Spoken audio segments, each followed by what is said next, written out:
is repeated in the Bible, in Genesis. And where did Genesis come from? It came from ancient tablets from ancient Sumer in what is now Iraq and was also Babylon. Provable fact, because they, when you decode these, translate these tablets found in what is now Iraq in the 19th century and since, they tell stories that are in the Bible long before anyone had heard of Christianity or the Bible. And this is a key one that is repeated using different words and different names all over the world. There were giants in the earth in those days, and also after that, when the sons of God came in unto the daughters of men, and they bare children to them, the same became mighty men which were old, men of renown. Now this story of an interbreeding between a non-human race, which were perceived as the gods, and humans creating hybrid bloodlines, is universal all over the world.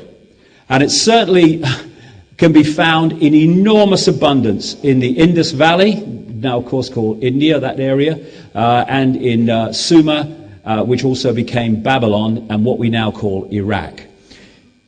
There they tell the story in the Sumerian tablets of the Anunnaki, who the gods as they were perceived, who interbred with humans, creating these hybrid bloodlines. And the purest of them became known as the royal bloodlines. And it was this interbreeding that led to this whole idea of the divine right to rule. The divine right to rule, what does that mean? It means the right to rule because of your bloodline, because of your DNA, because of your computer program. We have a head of state in Britain, Queen Elizabeth II, who is only head of state because of her DNA, because of her family bloodline. That's how you become head of state. Now, how did this come about? It comes about way, way back from the idea that these bloodlines were special because they were the bloodlines of the gods, not the divine right, the bloodline of the gods. And the Bible, especially the Old Testament, is just vastly, anyway, a rewrite of these Sumerian stories, which came about when the Israelites were held in captivity in Babylon for, was it 70 years or so, when they got access, and the scribes and the Levites, etc., got access to these Sumerian stories. That's why the story of Moses being found in the bulrushes, etc., etc., is a rewrite of King Sargon from Mesopotamia, thousands of years earlier, which the same story was told.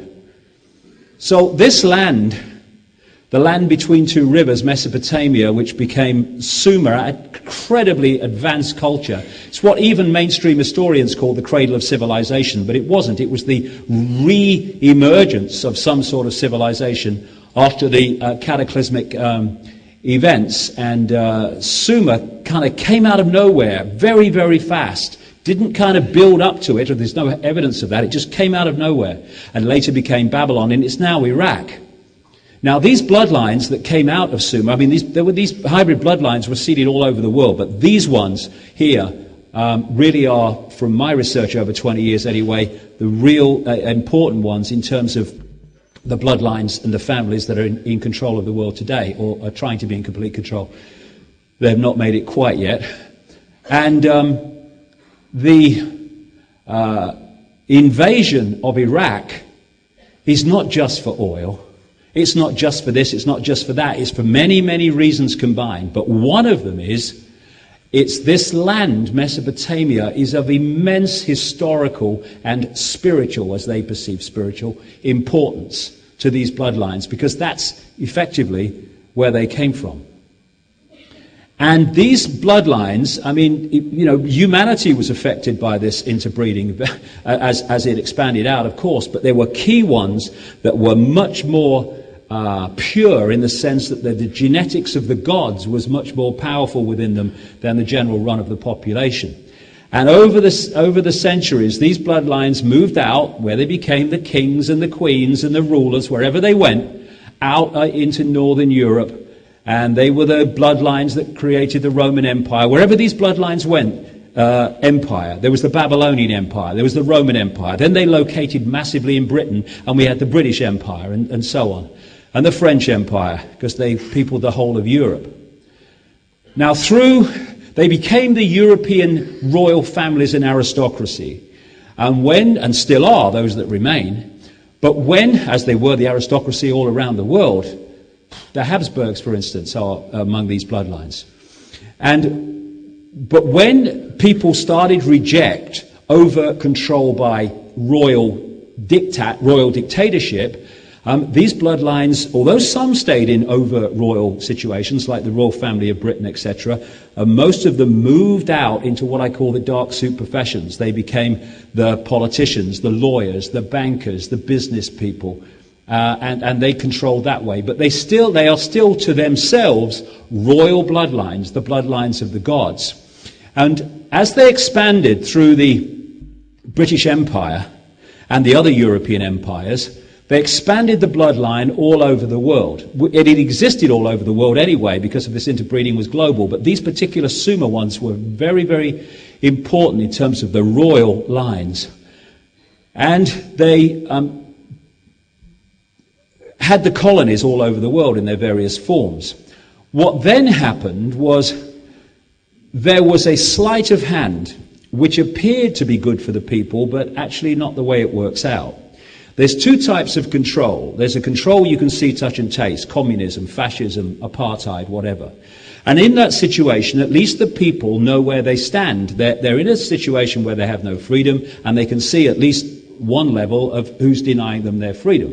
And in that situation, you can know where you stand, and you can respond and rebel because you know where you stand. The greatest form of control is the control you cannot see, touch or taste. Symbolically, it's sitting in a prison cell, but you can't see the bars. We have a version of that called democracy. And what happens then is people sit and cook and don't rebel about not being free because they think they are. But covertly, their choices and their ability to express their uniqueness and infinity and potential is fundamentally controlled, even though they think voting every 4 or 5 years means they're free. And so when the bloodlines apparently, or the European empires apparently withdrew from the colonial situation, the colonial control, what they did was left out in those countries the bloodline and the secret society network through which the bloodline manipulates itself or its agents and front people into the key positions of power. And what they created as a result of that, and what is certainly massively there now, is a secret society version of a transnational corporation. The center of this corporation is in Europe for historical reasons, and operational level anyway, because there are other parts of the world where there are also deeper levels of this organization. So you have the headquarters, and in each country, United States, Croatia, Britain, whatever, there is what you might call a subsidiary company. These are secret society networks, and their job is to control that country's government, any political party that has any chance of becoming the government, the banking system, the business system, media ownership, etc. And so when the headquarters dictates the global agenda, these networks in different countries then proceed to introduce that agenda in their sphere of influence. This is why, as I go around the world, indeed you only got to go on the internet and follow the news, you see the same things being introduced in different countries that apparently have no connection, with the same excuses being used to justify them. You know, they've had a protest here, the students, over fees for education. Well, what they've done in Britain and other places is exactly the same, except we're further ahead. There's now young people leaving college and university, thousands, sometimes tens of thousands of pounds, already in debt to the banks to pay for their education, which means those young people's choices are immediately kind of limited, because they now have to serve the system to pay that money back, because they're been put in under the great control